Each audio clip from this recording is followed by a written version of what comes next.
Some say it was the one single event that secured her re-election in 1983. Winning the Falklands War was indeed key for Margaret Thatcher, not least because it meant she lived up to her nickname, the Iron Lady. The conflict began on the 2nd of April when Argentine forces invaded the Falkland Islands. In the UK, a political crisis followed. Ministers resigned because of Britain's apparent lack of preparation. But Mrs. Thatcher responded quickly.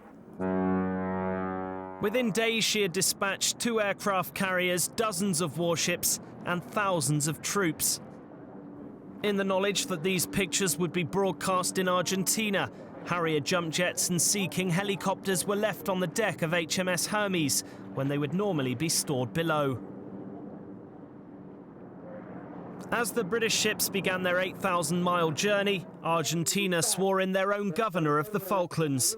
The Royal Marines based on the islands were too small in number to put up any real resistance, and many were captured. One always hopes for an early conclusion. One's learned throughout this whole Falklands campaign that things tend to take longer than you expect. When the British ships finally got there, they set up a 200-mile exclusion zone around the islands. The Prime Minister gave permission for a nuclear sub to sink an Argentine cruiser, and 368 people were killed. Within days, though, the Royal Navy had suffered its own tragedy. HMS Sheffield was hit by an Argentine missile. It didn't explode, but it caused enough damage to completely disable and later sink the ship. We feel great sympathy for our families, or rather the families of those of our friends on board who lost their lives during the attack. The battle stepped up towards the end of May when British troops started conducting ground operations.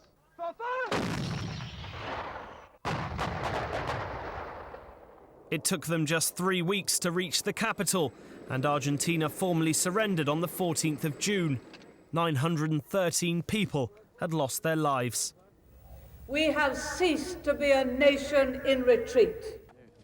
Victory in the Falklands changed Margaret Thatcher's fortunes. Her popularity went from record lows before the conflict to a landslide election win in 1983.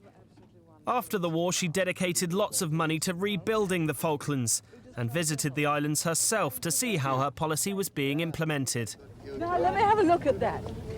There we are. Isn't that wonderful?